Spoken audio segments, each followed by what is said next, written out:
Hello students, welcome to our YouTube channel. So today we are going to start our topic that is geometry. तो चलिए geometry में अगर हम यहाँ पर देखेंगे, चलिए तो ज्योमेट्री में देखते हैं यहाँ पर अब हमें यहाँ पर क्या क्या बने। ओके, तो हमारे पास जो टॉपिक है दैट इज ज्योमेट्री। जितनी भी चीज़ें हमारे सराउंडिंग से बनी हुई है वो किसकी हेल्प से बनी हुई है? ज्योमेट्री। क्योंकि अगर आप एक पॉइंट भी बनाते हैं, एक डॉट भी बनाते हैं, तो भी वो किसका पार्ट होता है? ज्योमेट्री। तो चलिए स्टार्ट करते हैं अपने टॉपिक्स। अगर आप यहाँ पे देखेंगे तो द फर्स्ट इज पॉइंट। तो यहाँ पे हमें क्या गिवन है? पॉइंट। पॉइंट क्या होता है? A point is an exact location that it has a definite position. A dot represents a point. देखिए यहाँ पर एक पॉइंट लगा हुआ है, एक तो ये क्या दिखा रहा है? यहाँ की location. A point has no length, breadth and thickness की कोई डायमेंशन नहीं होती, तो बस आपको बस क्या लिखना होता है? Point. Next is line. A line is an endless straight path that extends in both directions. It has length but not breadth. ठीक है। A straight line does not change its direction. अब देखिए हमारी स्ट्रेट लाइन है, हमने यहाँ पे दोनों साइड देखा, ये दोनों साइड ही क्या है? डायरेक्शन चेंज नहीं करे।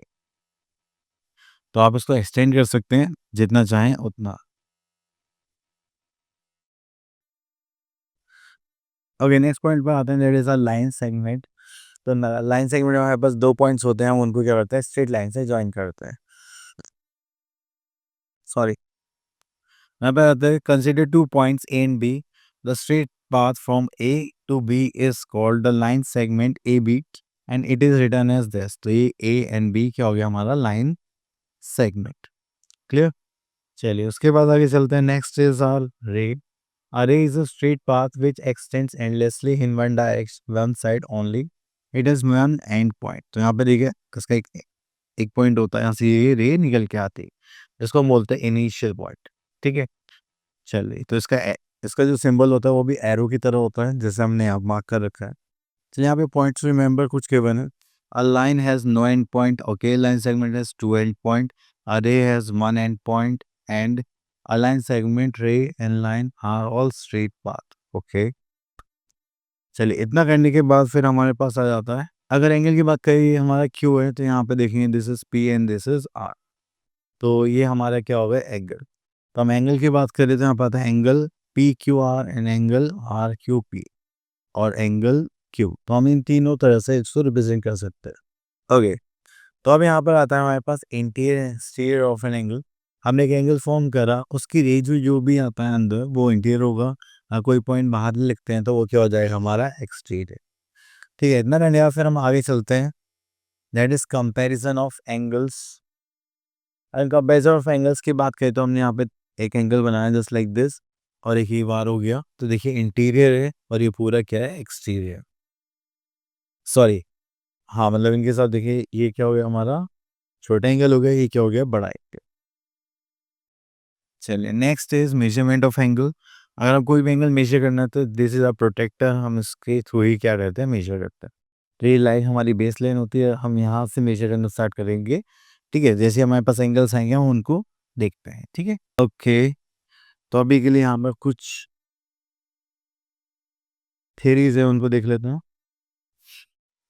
Okay, here we are having kinds of angles. So first we are having acute angle। देखिए ऐसे एंगल जो 90 डिग्री से छोटे हैं बट 0 डिग्री से बड़े हैं वो क्या होते हैं? Acute angles. ओके, डेफिनेशन देख लेते हैं। An angle whose degree measure is less than 90 degree is called acute angle. Then we are having right angle, जिसका जो एंगल 90 डिग्री होता है exact. An angle whose degree measure is equal to 90 degree is called right angle. And obtuse angle are those angle whose degree measures more than 90 degree and less than 180 degree are called obtuse angle. Clear? चलिए इतना करने के बाद फिर हमारा आता अपनी exercise that is 12.1। Okay, तो यहाँ पे बोलेगा name all the line segment in the adjoining figure. तो चलिए देखते हैं। This is 1 2 3 4 5 6 7। तो 7 है, तो चलिए स्टार्ट करते हैं। तो यहाँ से स्टार्ट करते हैं, बी से ऐसे जाएंगे, that is B A, then AE, then ES, then FC, then CB। अभी जो मिड में तीन बच गए इनको लिख लेते हैं, just like DE, DC and DS। Okay, next is question number 2. Measure and name the vertex arms of the following angle and also name the angle in as many way possible. Okay, चलिए थोड़ा ऊपर कर लेते हैं and यहाँ पर देखिए सबसे पहले हम लिखते हैं vertex vertex is B and arms देखेंगे यहाँ पर आर्म्स हो गई बी ए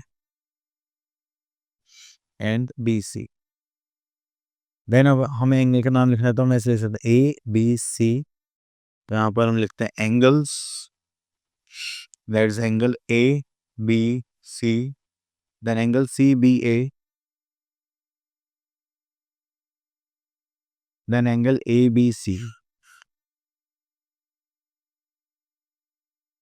सॉरी ये तो हम लिख चुके हैं तो इसलिए हम लिखेंगे angle B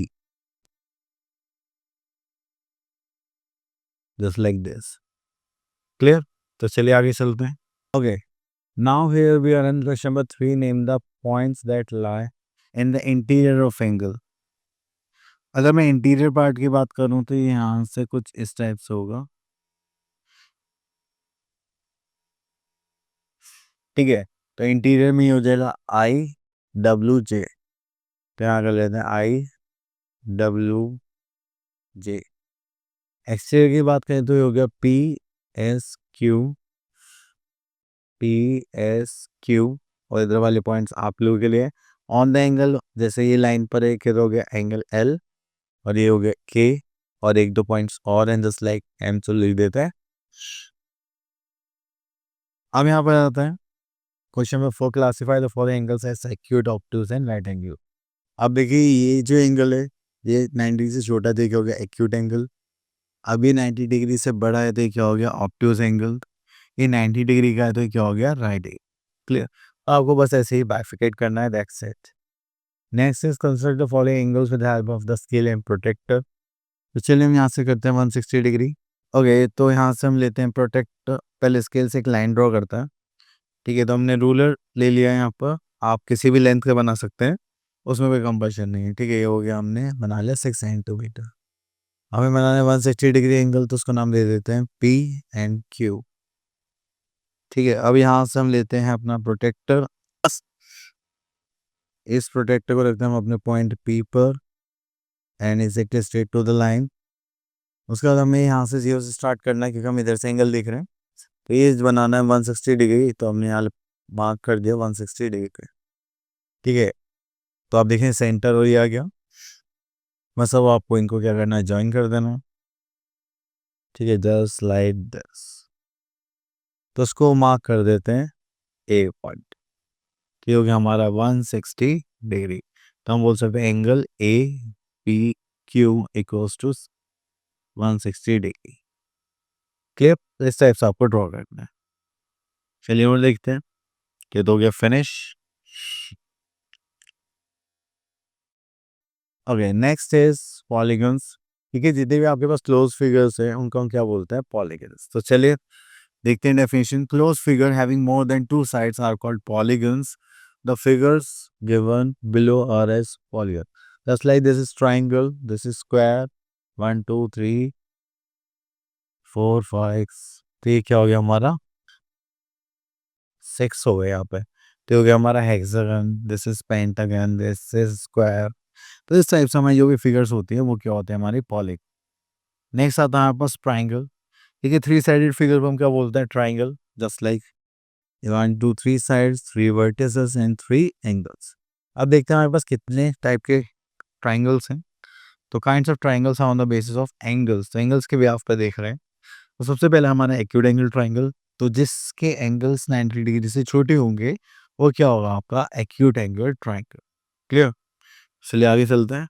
okay here we are having next point that is right angle triangle तो किसी भी ट्राइंगल का अगर कोई भी एंगल 90 डिग्री का है that is a right angle triangle next is obtuse angle triangle तो ये एंगल कितने का है 130 डिग्री तो जो भी 90 डिग्री से ज़्यादा होगा 180 डिग्री से छोटा होगा that is are obtuse angle triangle okay तो चलिए next is kinds of triangle on the basis of sides तो हम यहाँ पे देखेंगे the first is clean triangle if all the three sides of a triangle are different lengths then the triangle set to be scalene. तो आप देख रहे हैं यहाँ पे 2 सेंटीमीटर 4 एंड 3 तीनों साइड से अलग अलग है, तो इसका मतलब ये क्या हो गया, स्केलिंग ट्राइंगल हो गया। आइसोस ट्राइंगल में हमारे पास क्या होता है, 2 साइड्स इक्वल होंगे जस्ट लाइक 1 एंड 2, पर एक साइड की होगी डिफरेंट। तो if a triangle has two sides equal in length and it is called an isosceles triangle. Okay, तो साइड्स हमें यहाँ पर इक्वल गिवन है। Next is equilateral triangle. So हम यहाँ पर देखेंगे, तो this is all three sides are equal, then it is called an equilateral triangle. Okay, next अगर हम यहाँ पर देखें, that is angle sum property of triangle. तो angle sum property of triangle में हमारे पास आता है, if we add three angles of a triangle it's sum always equals to 180 degree. तो हम यहाँ पे बोल सकते हैं, if we measure all the angles of a triangle we find the sum of all its angles is always equals to 180 degree. तो चलिए इसी के साथ हमारे पास आ जाते हैं exercise. Okay, here we are at question number 1, measure the sides of the following triangles and classify them as isosceles, scalene and equilateral. Okay, तो मेजर करना पड़ेगा, तो चलिए उसके लिए हम यूज कर लेते हैं रूलर। अब देखिए यहाँ से हमने 0 पॉइंट रखना है ऐसे, एंड इसको ऐसे शिफ्ट करना है। देखिए ये आ रहा है 2.3, यहाँ पर मूव करते हैं, दिस इज ऑल्सो 2.3, एंड इसको यहाँ पर रखते हैं और इसको भी चेंज मेजर करते हैं। सॉरी, इट्स ये हो गया हमारा 1.7, ठीक है। तो ये हमारा आ गया 2.3, 2.3, 1.7 सेंटीमीटर। तो ये क्या हो गया हमारा आइसोसेलेस ट्राइंगल, ठीक है। ये तो वैसे ही दिखाई दे रहा है कि ऑब्टूज एंगल ट्राइंगल होगा, और ये हो जाएगा हमारा इक्विलेटरल ट्राइंगल इफ है। तो मेजर कर लेना, कोई बात नहीं। रे magnified triangles in the following figure, okay. तो चलिए यहाँ से देखेंगे तो हो जाएगा डी एफ जी, यहाँ पे लिख लेते हैं triangle D F G, then triangle B G D, triangle A F G, ठीक है। 5 लिखना है ना वैसे भी, तो चलिए यहाँ लिख देते हैं triangle A G H and triangle A F H, okay. चलिए आगे चलते हैं, यहाँ पर देखते हैं, that is question number 3, classify the given triangles as acute angle, obtuse angle and right angle. तो देखिए यहाँ पे 90 डिग्री आ गया, this is a right angle triangle. यहाँ पर हमारे पास 120 आ गए थे, ऑब्टूस हो जाएगा, बाकी आप उसको देखिए बताइए। Which of the following triangles can actually be constructed, अगर तीनों का सम अगर हम ऐड करें, जैसे 60 + 60 120, दिस 90, ये हो गया 210, पॉसिबल है नहीं, तो सम कितना आना चाहिए 180, क्लियर। तो चलिए सेकंड पार्ट देखते हैं, now ऐड करेंगे 100 + 80 दैट इज 180 डिग्री। तो यस, सेकंड पार्ट से हम क्या एंगल से हम क्या कर सकते हैं, ट्राइंगल फॉर्म कर सकते हैं। Next is okay, here we are having quadrilaterals. तो क्वाड्रिलेटरल्स में देखते हैं 1, ओके 1 2 3 4, लेकिन हो गए क्वाड्रिलेटरल्स, 4 क्वाड्रिलेटरल्स हो गए, एंड यहाँ पे वर्टेक्स कितनी है 4, ठीक है। तो अलग अलग क्वाड्रिलेटरल से अब यहाँ पर देखते हैं। ओके, क्वाड्रिलेटरल में सबसे पहले आता है हमारे पास, इसमें 4 साइड्स होते हैं 4, ठीक है। तो 4 साइड देख लेते हैं, 1 2 3 4, एंड 2 डायगोनल्स होंगे जो अपोजिट एंगल्स को टच करते हैं, मतलब अपोजिट वर्टिसेस को। 4 वर्टिसेस होंगे एंड 4 क्या होंगे हमारे एंगल्स। चलिए उसके बाद आता है हमारे पास, यहाँ पर साइड आती है, that is parallel lines, and इसका सिंबल होता है 2 बार्स स्टैंडिंग वर्टिकली, तो ये होता है पैरेलल का sign.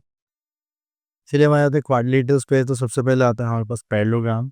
A quadrant is a parallelogram if its both pairs of opposite sides are parallel to each other. तो both pairs of opposite sides क्या है यहाँ पे इक्वल हैं, both pairs of opposite angles are also equal. Next we are having rhombus, तो इसमें भी हमारी साइड्स इक्वल होंगी। A rhombus is parallelogram whose all four sides are equal. All four sides are equal. Both pairs of opposite angles are also equal. चलिए उसके बाद चलते हैं यहाँ पे रेक्टेंगल पर। A rectangle is a parallelogram whose all angles are 90 degree, just like 1 2 3 4. Then both pairs of opposite sides are equal and parallel. तो चलिए अपोजिट साइड्स क्या होंगी, इक्वल भी होंगी, ये पैरेलल भी होंगी। Then both diagonals are equal, तो डायगोनल्स भी हमारे यहाँ पे क्या होंगे, इक्वल होंगे। चलिए आगे चलते हैं।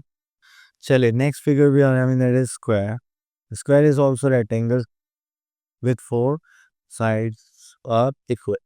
यहाँ पे देखेंगे four sides are equal, four angles are of 90 degree and both diagonals are equal, both pairs of opposite sides are parallel. Next we are having trapezium. तो ट्रेपेजियम की भी बात करते हैं, इसमें एक पेयर क्या होगा पैरेलल एंड एक पेयर क्या होगा नॉन पैरेलल. ठीक है, तो चलिए देखते हैं. A trapezium is a quadrilateral whose only one pair of opposite sides is parallel. Okay, चलिए इसी के साथ हमें आते हैं अपने एक्सरसाइज पर. अब देखिए यहाँ पर ये क्वालिटीज गिवन है, यहाँ पे शेप्स हैं, तो मार्क कर लेते हैं. First, all sides are equal. तो हमारे पास रोम्बस की होती है और स्क्वायर की होती है, ना ही पैरेललोग्राम की होती है, ना ही रेक्टेंगल की, ना ट्रेपेज़ियम. तो आप इनकी जगह यस नो भी लिख सकते हैं. तो यहाँ पर आप लिखेंगे यस एंड यस. बाकी सब में क्या हो जाएगा, नो नो नो. ओके, चलिए उसके बाद आगे चलते हैं. Next is measure the angles and sides of the following quadrilaterals and identify as parallelogram, rectangle, square and rhombus. देखिए ये पैरेललोग्राम तो है ही, प्लस रोम्बस भी है, तो उसको हम बोल सकते हैं that is are rhombus. Okay, अब देखिए 90 डिग्री फॉर्म कर रहा है, मुझे अलग ही दिखाई दे रहा है, तो ये क्या हो जाएगा हमारा स्क्वायर. ओके, अब देखिए यहाँ पर एक पेयर पैरेलल है और एक नॉन पैरेलल, तो ये क्या हो जाएगा ट्रेपेज़. देखिए बाकी के पार्ट्स आप लोगों के लिए छोड़ देता हूँ, क्योंकि आप लोगों को एंगल्स मेजर करने भी आते हैं, कंस्ट्रक्ट करने भी आते हैं, तो आप इसको इसलिए फाइंड आउट कर सकते हैं. Okay, so thank you so much guys for listening us carefully. So let's practice it. See you in next video. Till then, all the best.